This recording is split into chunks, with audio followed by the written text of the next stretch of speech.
Time for the 49ers Rush Podcast.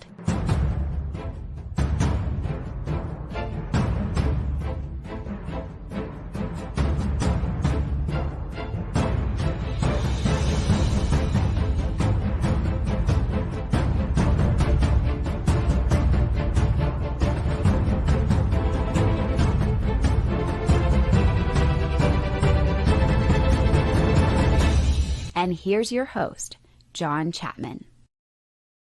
What is going on, faithful? It is absolutely incredible to be with you guys on this Victory Monday.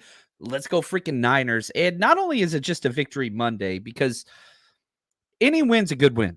And we're going to hear some from the press conferences from some of the players. I'm going to play some of those. We're going to go over player grades in the win versus Seattle. But at the same time, we got to hold the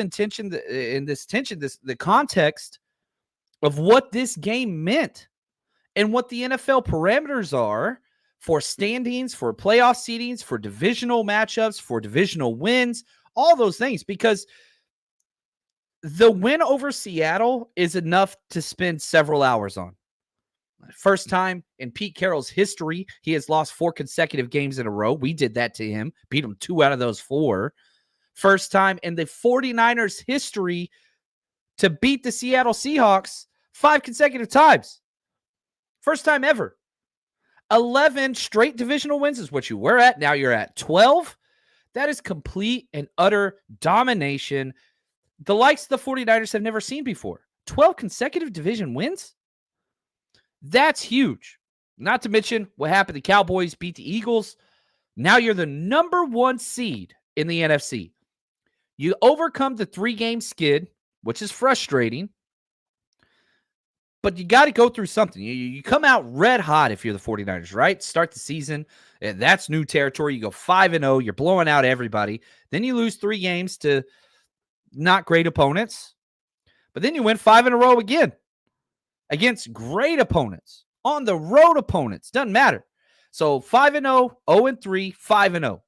Here you are. You're 10-3. You're the best team in the NFL. And, if you want to put the Ravens in there, that's been a lot of the conversation. Well, guess what? You got a Christmas present. You get to test how good they are against you. They just beat the Rams in overtime. We'll see what that looks like. So we're going to go over a lot of different things. We're going to talk. We got a lot of stuff here, but none more important than the people that are joining us live. Appreciate you guys. All the hashtag CCs. Absolutely love it. You guys are the best as always. Love this. What's up, Kim? How we doing, guys? Chris. What's up, Chris? The tailgate was a huge success for the people that came out. I think everybody had a wonderful time. We were able to give away a lot of stuff. Everybody left, we had food and liquor left over, which is always a big surprise. But the international community was just incredible. Not 1, but 2 people coming out from Australia, which was so cool. Cristiano, he came out from Brazil. It was wonderful hanging out. And everybody that had the opportunity, obviously I can't go through all the names on here, had 100 plus there, but the community just continues to grow, and bridging this online community, which is growing everywhere, which is so cool, but also the in-person community. And so I just want to say thank you for all the opportunities I've had to put faces to these awesome names and these tags that come in, like Dave and so many other amazing people. It's freaking awesome. I'm the luckiest guy in the world, and I understand that. It's not lost on me, and I'm very thankful because with you guys, I get the opportunity to continue to do this. And I'm not planning on stopping anytime soon until I do something stupid and lose my job. But I'm my own boss, so we'll see here. What's up, Coach Cruz? Always the best. Juan Solis, the man. We got royalty in the house all over the place. What's up, Steven? How we doing, man? Has a team ever had 3 1,000-yard receivers and a 1,000-yard running back? The closest to do so was the Colts with Edgerrin James, Reggie Wayne, all those guys. They had Peyton Manning, but I don't think they had the 3. I don't think that's ever happened before. But guess who won the MVP that year? Peyton Manning, despite being surrounded by quote-unquote playmakers. But yeah, we'll see. Those things are going to come. We're going to be able to see those play out because every record is right there on the cusp for Brock Purdy and this offense and all those things. One of the stats that got put out there, and man, I had it, what's it called? Bookmarked, but Twitter's being weird. Aaron Schatz puts out, the best offense and defense and DVOA and all this, whatever. The 49ers are currently the 5th best team in NFL history as far as a DVO concept whenever you're looking at offense and defenses combined. They are the complete team. Not 5th best team this year, all the way back to, I think it's like 1982 whenever they started tracking this. 5th best ever. This team, they're putting some stuff out there. And you come back from this win, okay? So let's just talk about this. 28-16, you beat your division opponent by 12 points, right? Multiple scores.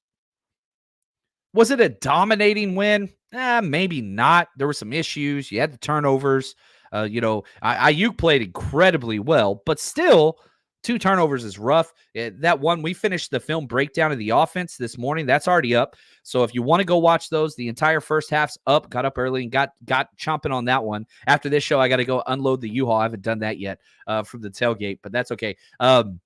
So the 49ersrush.com, those are already up. And on our Patreon channel, links in the description of this video.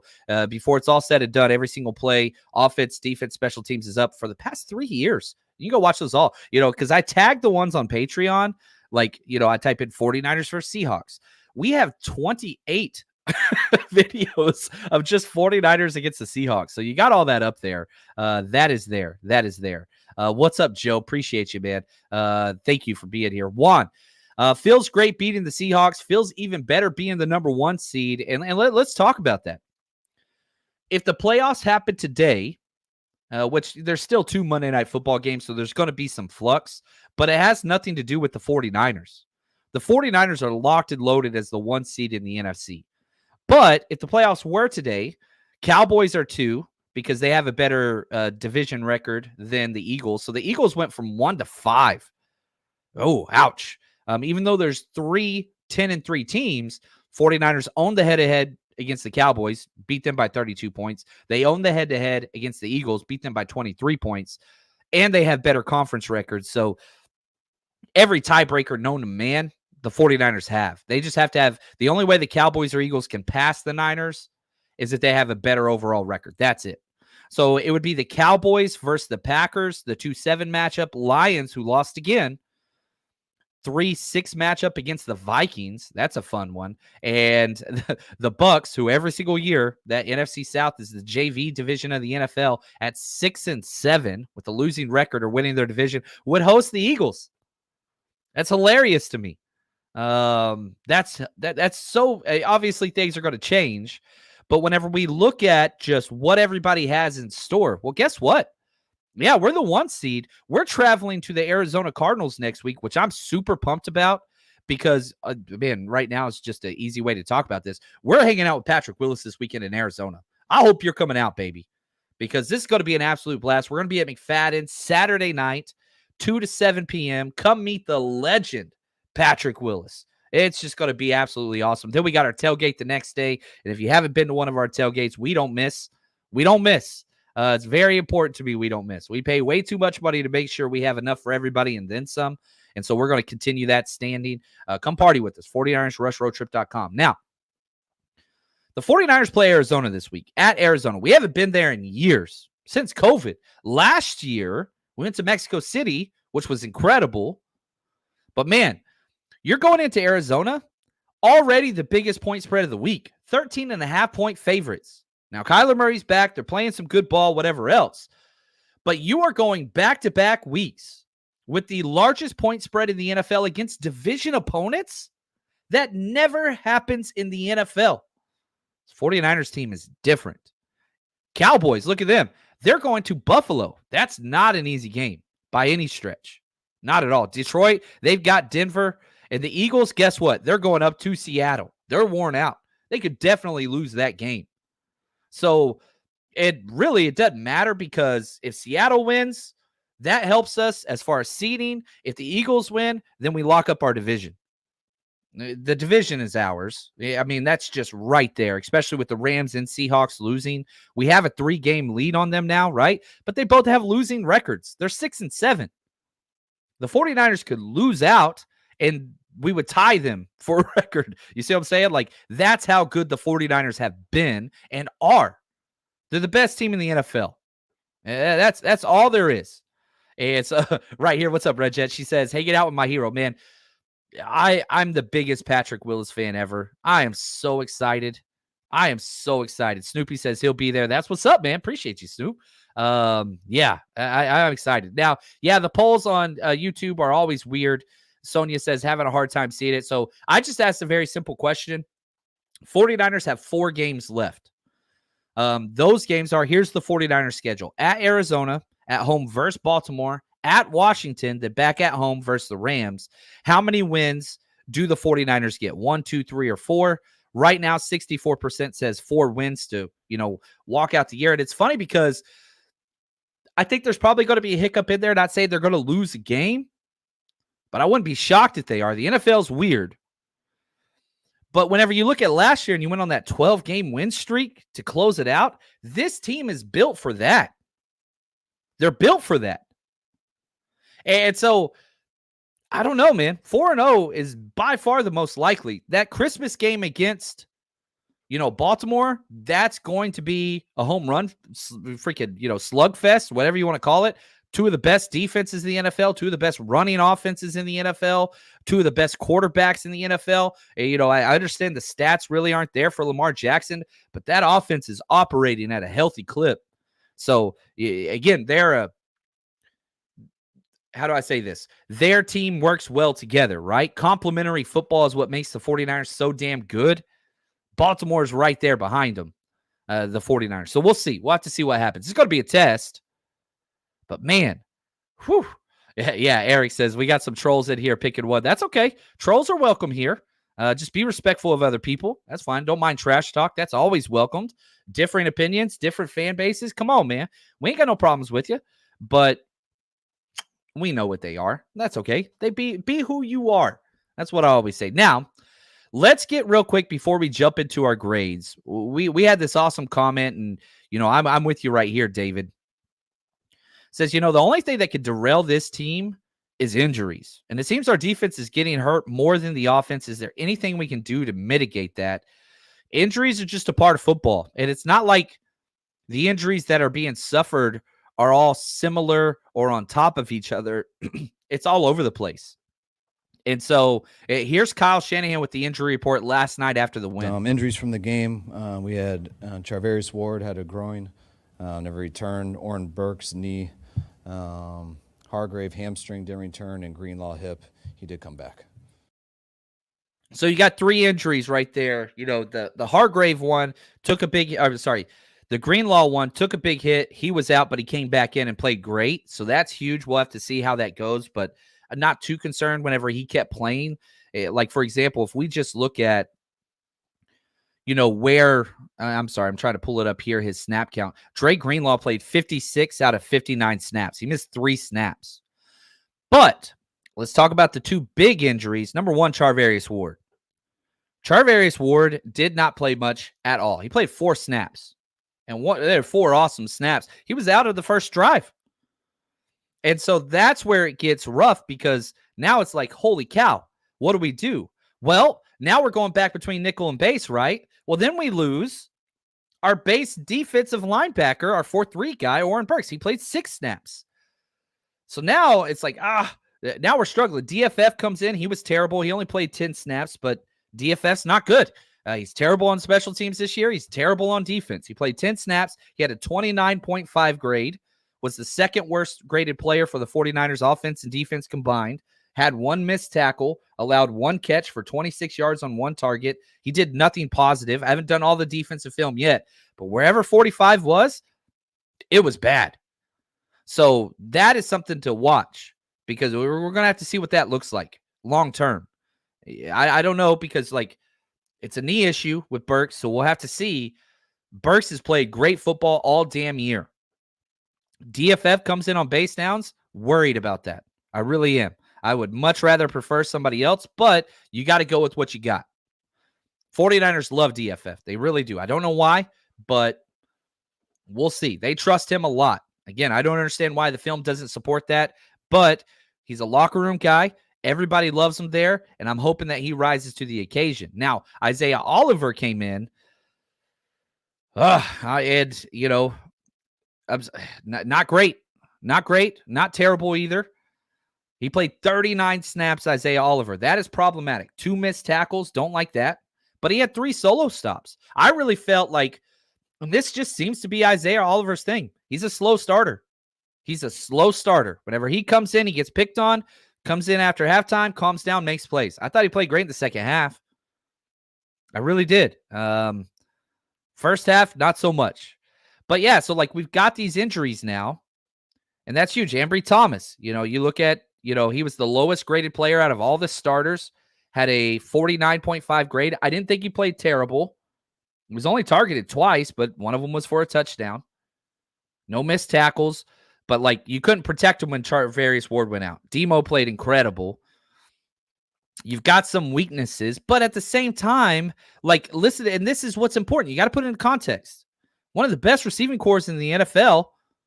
Listen to Kyle Shanahan talk about the secondary and how important it was. And again, thank you, Juan Salas, for all these clips, buddy. Yeah, I thought they were huge. I mean, just such a challenge going against their receivers, all of them, especially, Lockett and DK. And, you know how good Mooney has done versus them, especially versus DK here in the past. And to lose him early in the game was stressful, especially when they hit a go route on that series too to get the touchdown. But that was about it after that. I thought Ambry had a hell of a game.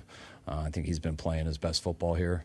I was so proud of him getting that penalty, not retaliating back. Thought Demo was unbelievable today. I wish he would have got that pick. I know Nick feels a little bit bad about that, but hated his retaliation, but we'll deal with that on our own.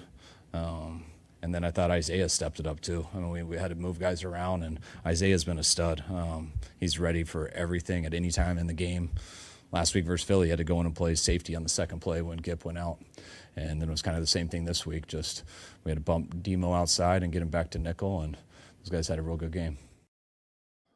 I'll say this, I'm not as out on Isaiah Oliver as everybody else is because he is tough and he plays well. Coverage ain't his thing, which is hard, but I did think that he played relatively well. Going from safety to nickel is not easy. That's 2 completely different positions. But at the same time, Demo going outside to inside to outside to inside, that's not the same thing either. So you've got these versatile pieces, which every draft year, you guys know, when John Lynch and Kyle Shanahan sit down and talk about a player, versatility. And then there was versatility. And, we really think they're versatile, right? Like they just hit those words on repeat. And this is the result of that. You get these guys that you can play in multiple spots. That's key. Now, Mooney Ward goes out in the first drive, but he was up. He was working on the sideline, stationary bike, in the blue tent, out of the blue tent, high knees, trying to get loose. It was a groin issue. And then once they took his helmet away and he wasn't going back in the game, that dude was hyped on the sidelines. He was up there, man. Every time the 49ers came his way on the sideline, he was pumping people up. I love the culture that dude brings. I really hope he's a long-term Niner. I do. I really, really, really do. So, we'll see. Roberto says, DFF is for special teams only. Man, I am curious real quick. I'm going to look this up because, we break down every single special teams play every single freaking time, like every time. 64 players have taken snaps for special teams this year for the 49ers. DFS ranked 59th on the season. Special teams, just special teams. 59th. Now, all the players ranked, he has 230 special team snaps. That's a lot. 230.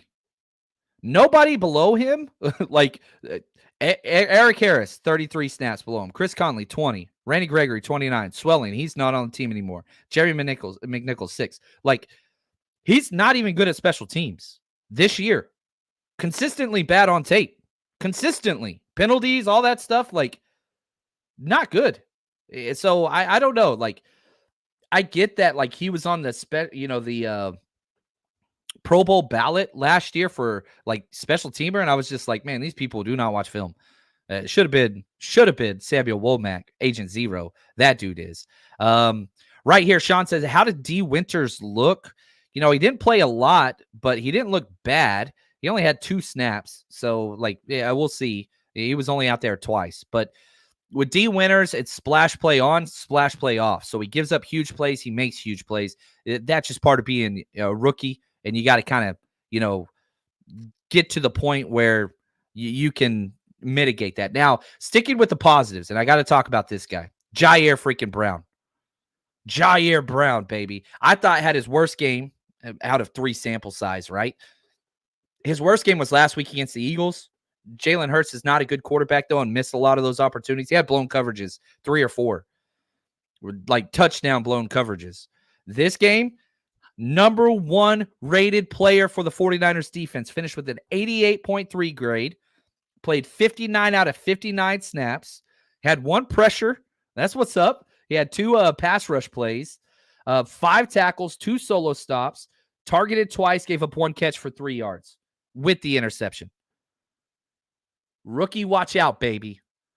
I mean, and this is the thing, right? Last week, Eagles bad. This week, good. What's the difference? He's already prepared for the Seahawks. He knew what was coming. Rookies don't know what's coming and how teams are going to attack them and the strengths and the speed of players, all those different things.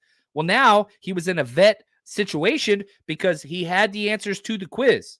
Moving forward, he's not going to have that luxury anymore, but I'm hoping this step can bring confidence because he's a confident damn player. You watch him on tape, like he's not a hesitation guy. He goes out there and, man, he wants to hit. He wants to hit everybody all the damn time. It's just what he wants to do. So I'm excited about him. I really, really am. And, just watch it 2-7 out there. Yeah, here we go. Let's listen to Kyle Shanahan talk about the rookie, Jair Brown. Awesome player. What are you seeing? I see the same thing. I mean, he doesn't shy away from contact. He loves to be downhill and hit people. And he's got really good vision on the ball. And there's a couple times today that ball hung up in the air, and he had 1 pick, would have had 2, but Fred intercepted it from him. I think it was him back there, but Fred ended up going like this. It was an awesome job. I think it was Jair letting up and not both of them going for it at the same time because then it would have been incomplete. But he got his opportunity. As we stated a month ago, he'd been ready for his opportunity the way he's been handling everything, and that's why now just the more experience he gets, the better he gets. Back to the left side blocking their help. It's really remarkable what this kid's doing. And, the 49ers don't like rookies to play. The plan wasn't for Jair Brown to play. But credit to Steve Wilks, because Steve Wilks was sneaking reps in for Jair Brown every damn week. 2 snaps here, 1 snap there. On the defensive side, despite, you're taking Huff off and giving him snaps when he was healthy. You're taking Gip off, giving him snaps healthy, preparing for this contingency, and it's paying dividends. Long term, you guys know what I'm going to say here. Jair Brown and Huff back there. I'm not trying to look past Gip. I'm not at all. But let's just be honest. Dude's 30 plus years old and he's long in the tooth. And I like Gip. He's great. But getting these 2 physical bruisers out there, it's exciting looking forward that this roster can continually improve. Now, sticking with top-rated defensive players for our grades. Chase Young, second highest-rated player, 86.3, played 29 snaps. Again, Chase Young is now 3 consecutive weeks in a row not shown up in the box score. He doesn't show up. No tackles, no sacks. He's not a highly productive player when it comes to stats, but it doesn't matter. Very, very positive all the time whenever he's out there, making everybody better around him. That's the difference between box score watching versus watching the tape and the analytics. They tell different stories. Box score, dude's non-existent. PFF, second-rated player, 86.3. That's pretty damn close to elite. And, all week we talked about Eric Armstead being out. What was that going to look like for the defensive linemen? And we talked Kinlaw, we talked Kalia Davis, rightfully so. But one of the players that didn't get talked about enough was Kevin freaking Givens, who is a matchup specimen who either plays really bad because it's not a good matchup for him or really good. This was one of his games. Number 90 goes out there, 24 snaps, 84.1 grade, had a pressure, 2 solo stops, did have 1 missed tackle, but was always in the backfield. He just gave the Seahawks, the offensive line, problems the whole damn time. And that's the thing. Who's the guy, right? We always talk about the offense is it CMC? Is it Ayuk? Is it Debo? It's the same damn thing for the defense. Who's going to show up? Kinlaw continues to play great. Kinlaw had a good game. But we're talking, Eric Armstead sometimes has good games, sometimes doesn't. This time it was Kevin Givens. Last week it was Kalia Davis and Kinlaw. Who's going to step up next week? Now Hargrave's dealing with the hamstring issue, so we'll see. If it's a bad one, you could be without both Hargrave and Eric Armstead next week. That's trouble. That's stacking injuries. That's what we always use that phrase. Injuries are bad. Stacking injuries, catastrophic. Go back to that the Falcons game last year when we had like 4 defensive tackles out and they just ran the ball on us. That scares me. I mean, there's a legitimate opportunity that Javon Kinlaw and Kevin Givens are your starting tackles next week. Me no gusta. Not that I don't have faith in those guys, but I want the depth and rotation to stop the run. Niners might have to make some moves and bring in another defensive tackle. Because if Hargrave is going to miss time, we'll see. I do not like that. That is a concern. Givens number 3, Bosa number 4, 8 pressures, 2 sacks according to PFF, 6 hurries, 4 tackles, 6 solo stops. He did have 2 missed tackles, but Bosa was Bosa, man. Bosa was he was awesome. Demo number 5, Greenlaw 6, Farrell 7. And, Randy Gregory was the worst rated player. He had a pretty bad game. Made some big plays, though. Just a lot of missed tackles. He had 3 missed tackles on 24 snaps, Randy Gregory. He just can't keep contained to save his life. DFF, Kalia Davis, 22 snaps, no pressures, no tackles, no anything. He was 3rd. And then Ambry Thomas, who we talked about. So that's the defense. But again, I want to turn it over to Fred Warner, the captain of this team, and I think Defensive Player of the Year candidate. He phrased it perfectly well. Was this a dominating defensive performance? I don't think it was, but they did what it took to win. Yeah, I got to watch it. It didn't feel like our best day, but at the end of the day, we did what was required to win the game. I think we had 2 takeaways total. I wish we could have got that 3rd or 4th one to help the offense out a little bit.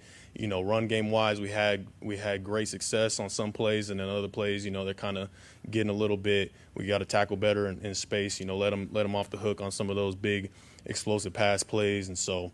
There's little things out there, and like I said, I got to watch it to really see the full picture, but we did what was necessary to win the game.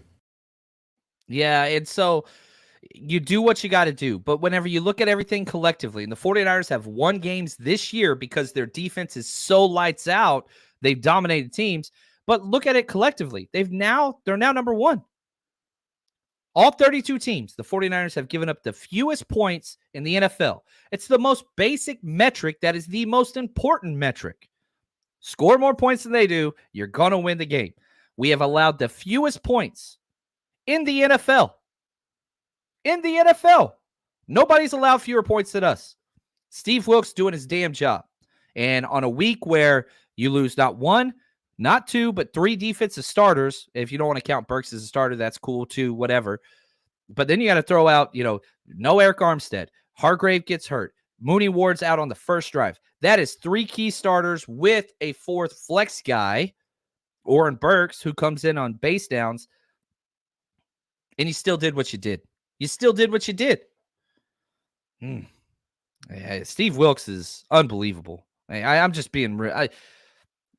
The same people that were saying, like, fire Steve Wilkes are the same ones that said fire Shanahan after, like, week 5 last year. They're the same people. Don't be those people. And I kept trying to tell you on this show, it's going to be fine. It's going to take time. They just got to figure out. They have the personnel. They have the coaching staff. This defense is better than the defense we had last year. It's better. I would take this defense every single time over that team. Every time. It's cleaner. There's more explosive plays. The roster's better, I do believe. And that's weird saying without Jimmy Ward, but it's sinking. And what did we say whenever when Steve Wilkes came in? This is going to help secondary play. And that's exactly what we're seeing. Whether it's guys like Demo, whose play shot through the damn roof, whether it's guys like Ambry Thomas, shot through the damn roof. That's what we're seeing. Get me all fired up, baby. Let's get to a couple questions real quick that I got out you. Right here, Thomas says, I've refrained from calling Brock elite because I feel like you need accolades. if he gets robbed of MVP, I'm pretty sure they'll have to give him one of the All-Pro nods. That would be good enough for me. MVP is just, you got to build a resume, sadly, and I hate that it is that way. But yeah, like him and Dak, the media wants to give it to Dak so bad. They do. Look at what happened when they played each other. I understand that. And I have this right here. Like, this is what's crazy to me. And, CBS put this out. Let me see if I can put this up on the screen. Here we go. CBS Sports, put this out. Highest passer rating in NFL history. Now, passer rating's flawed metric, but it does tell a story. Minimum 500 pass attempts. Brock Purdy's number one all time in the history of the NFL ever with a 113.8. Right behind him, Patrick Mahomes with a 103.9. And behind him, Aaron Rodgers, 103.6. Just 10 points better than Patrick Mahomes and Aaron Rodgers. All time. All time. Forever. I need that like Sandlot gif, right? Whenever he has a flashback scene and locking up the dog forever. Somebody knows what I'm talking about there. Ever. I don't know what elite means, and I don't know, man. And it's funny because when people talk about Brock, they all say the same thing. Like, oh, but he's got so many playmakers. But listen to Brock, right? If Brock was somebody else, he would go on the offensive and he would talk about how great he is and all those things. What does Brock do whenever he gets up to the podium? I'm a part of a special group, any one of our guys, any one of our eligibles, man, you get the ball in their hands and then they can go do the rest. Break tackles, obviously have pull away, breakaway speed. We see it every game. So to throw like a 5-yard pass or even a deep ball, it doesn't matter. We got playmakers. I freaking love it. He's using the narrative to support his team and to kind of play, this is kind of the all shucks mentality that is Brock Purdy. Like, oh, just let them write the narrative for me. Oh, sure. We just check down. That's all we do is check down. Now, sometimes he does check down. There's no doubt about that. However, there's a flip side to that because Brock doesn't just check the ball down. We all know that. Listen to Debo explain it. It's crazy as we worked that play at practice, that was like the last option to be thrown. And so, Brock just being the quarterback he is and just whenever he sees something, he's just going to let it go. As you can see, I really wasn't running 100 miles per hour. But once I looked back and seen Brock getting ready to cock and throw it, I had to speed up. But that's just something that we work on every year in camp, and we slowly progressing to get better at it. Dudes throw the ball, and you look at what Brock Purdy was able to do. He had a perfect passer rating again against the blitz. They blitzed him 9 times. This dude completed 7 passes on those 9 blitz. 2 of them, he scrambled up and got sacked at the line of scrimmage or whatever for no yard line or whatever, no yard gain, whatever. But 1 touchdown, 4 first downs, 1 touchdown, no interceptions. Perfect passer rating, 158.3 against the blitz. You talk about checkdowns, you don't watch the tape. Talk about how calm, cool, collected he is all the damn time and just paying attention to what's out there all the dang time.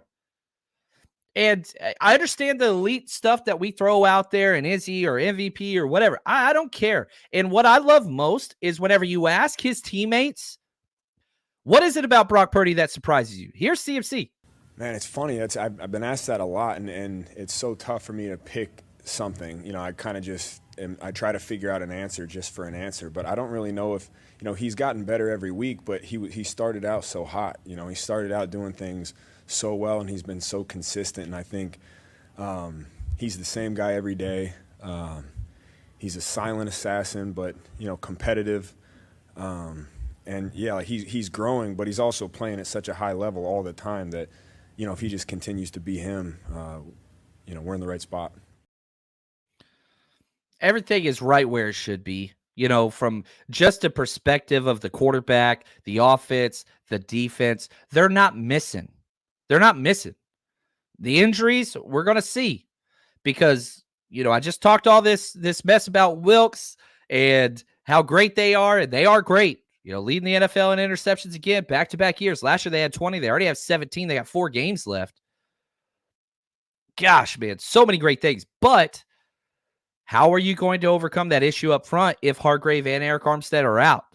Hopefully Armstead comes back faster. Hopefully Hargrave's injury is not that bad, but you're not building for right now. You don't rush players out there. You don't rest players, but you err on the side of caution. We don't need Armstead and Hargrave now. We need them January, right? Like, that's where we are. Now, if you bet with us again this weekend, man, I'm so thankful. We're doing great. We just continue posting huge gains week in and week out. If you haven't bet with us yet, you better freaking hurry because we're running out of weeks. We got 4 more regular season and playoffs. We making money over here, peeps. You know sports and you pick winners all the time, so why not get paid for them at MyBookie?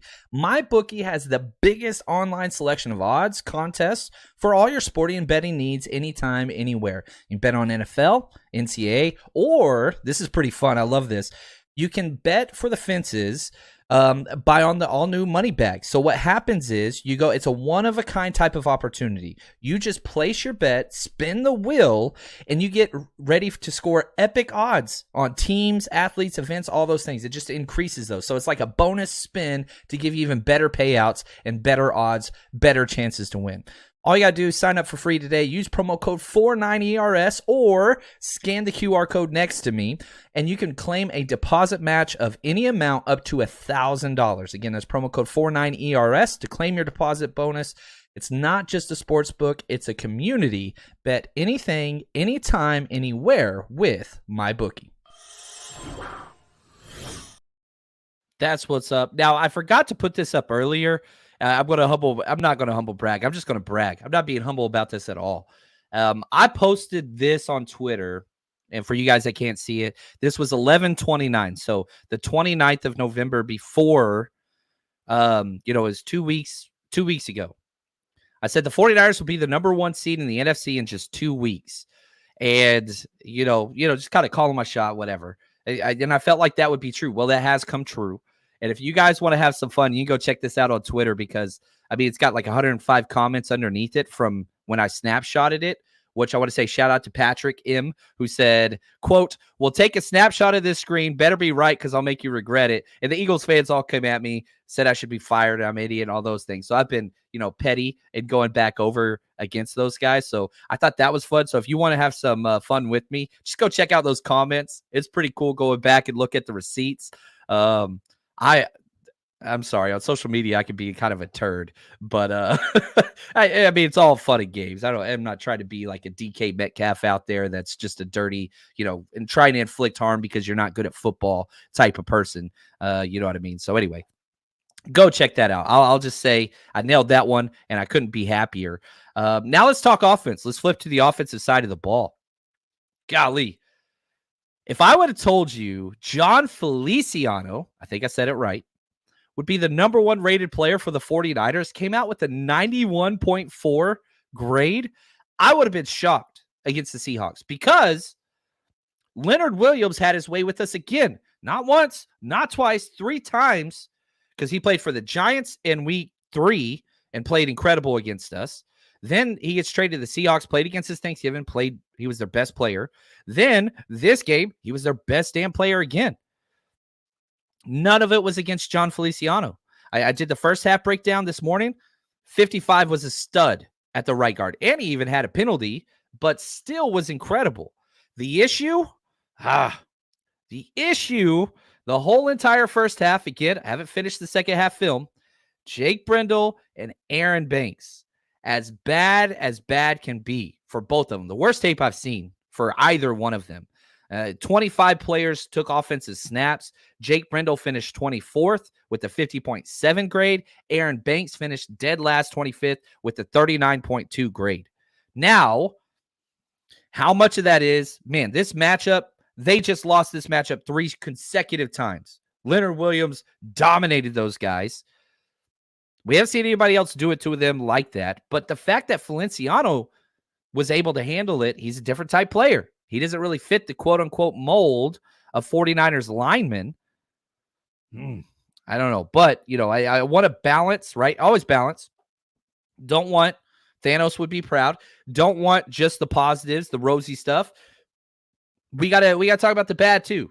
And the bad was Jake Brendel and Aaron Banks. They were terrible. The sacks, the run game that didn't work consistently. There was one drive where Jake Brendel missed 3 consecutive blocks on a 3-and-out, and the drive was done. And he single-handedly ruined the first, second, third down play. And it was just like, man, but next drive he goes out there and makes a hell of a block 25 yards downfield. We just got to get that consistency because Brendel's one of the most athletic linemen, centers in the entire NFL. But he just doesn't have the weight or the strength. And whenever you're playing against a beast like Leonard Williams, who I do consider a top 5 defensive tackle in the NFL, it's just not a good matchup. But I expect more from Banks. And I know that last week he played through an injury, which is awesome because he probably came back earlier than he should have. And I think that kind of had a little bit of carryover. But, man, his tape was not good. But on that very first play, and I'll play the clip here. On that very first play that was like 70-plus yards, which was awesome, Aaron Banks blocked 2 guys. Not one. He dropped 2 guys. And what a statement it is to come out and run a toss play, which one of my favorite things about it was a can call from Purdy. He recognized the numbers, the count, switched it. He flipped the play, gave them the advantage. But Aaron Banks, who had a terrible game, he blocked 2, not 1, but 2 defenders on this play. Here's CMC describing what happened. I mean, you never know till it does. You just you kind of just read it one gap at a time and trust the guys in front of you. And that was, amazing blocking. Got a score there, But that was, great job by those guys up front all day. BA blocking downfield, 75 yards down the field again, which is just becoming routine for him. So I appreciated that. But that was a great job by all those guys up front. Yeah, and CMC's great. He always gives out credit. And Roberto, I love this. Kyle's modus operandi is to go cheap on O-line, bring on the defensive line. Yes, because the scheme protects inefficiencies because you're moving laterally. You don't have to have an anchor. You don't have to be a power guy. You just got to have movement skills. That's what you got to do. And so all of the outside zone, play action boot, and all that stuff covers up the deficiencies of offensive line. And so I love that. You got to go cheap somewhere in the salary cap era. You have to. So Shanahan says, I'm the quote unquote genius. Not that Shanahan would say that. This is my scheme. Therefore, I can make up for these deficiencies. Load up on the defensive side of the ball where I have no control. That'll translate. Talent on the defensive side. Cool. You give me my playmakers and whatever else, we'll make it work on our side. Offensive line. Yeah, it's awesome if you can have a Trent. It's awesome if you can have a Joe Staley. That's pretty great. But he'll cover up the rest. Because right now it's Trent Williams and the, misfit toys. And I'm not trying to be disrespectful to all the other guys playing out there on the offensive line. But, let's just be honest.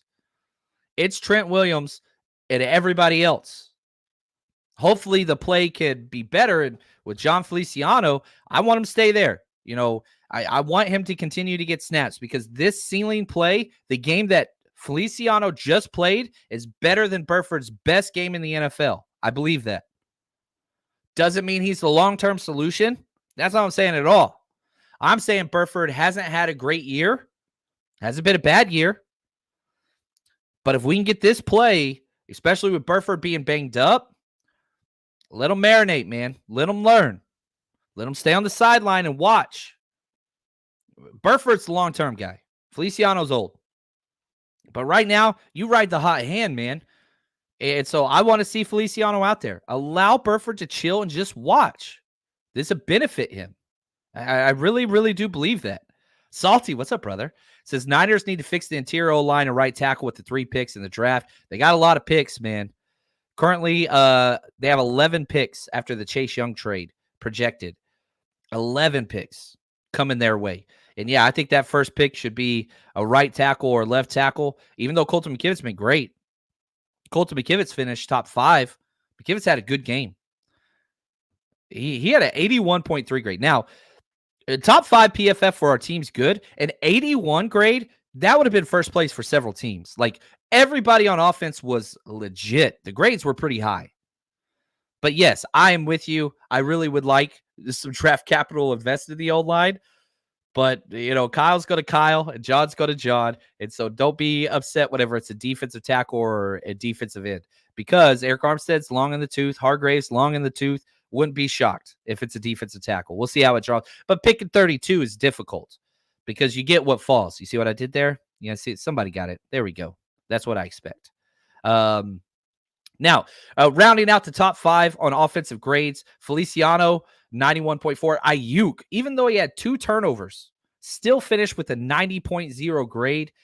Absolutely 89.6 run blocking grade. Gosh, his routes, he was wide open the whole damn day. They couldn't guard him.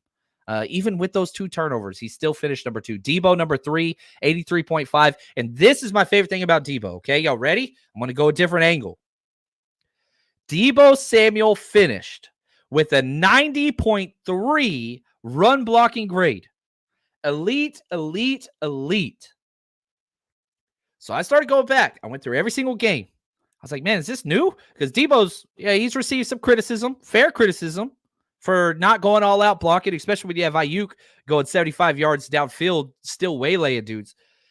This is the highest run blocking grade for Debo Samuel in a game all year, all last year, all year before that, all year before that. You got to go back. There was one game his rookie year that had a higher grade than this. Debo is playing out of his damn mind in every facet of the game. Every single one. Routes, hands, after catch, rushing, and now blocking and kick return. Anybody that said anything about Debo after he signed his contract, wrong. Wrong. It took a minute. It took a minute. And so I'm just saying right now, Debo Samuel, CMC's great. Purdy's great. Right now, I'm telling you right now, Debo Samuel could easily be the best player in the NFL. Right now with what he is doing. Does that mean he should be whatever else? No, because the whole season, I'm telling you right freaking now, this is 2021 playoff vibes where he just took the whole team on his damn back and just said, I'll run the ball 30 times, throw me the ball. Like, Debo is him right now, right? NBA Jam, he's on fire. That's Debo right now. He is playing unworldly football at every freaking level. You just added run blocking?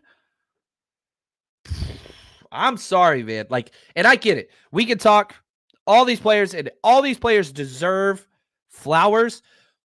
But if you can't talk about this team right now without Debo. You can't. He is the freaking lifeblood of this team, surrounded by all-stars. Oh, man. I'm sorry, man. And now there's lots of reasons why you can get into this. I thought this was really cool. You know, it's been made out there on social media. You've seen posts or whatever about his son. This is cool. I mean, everything. Ever since I had him, I can say like the level of play and the focus and determination I have for this game has went to another level, because it's not only am I playing for me, I'm playing for my family. So like whenever, you know what I'm saying, get to see him out there, he having a good time, it's just giving me more energy to go out there and just make plays.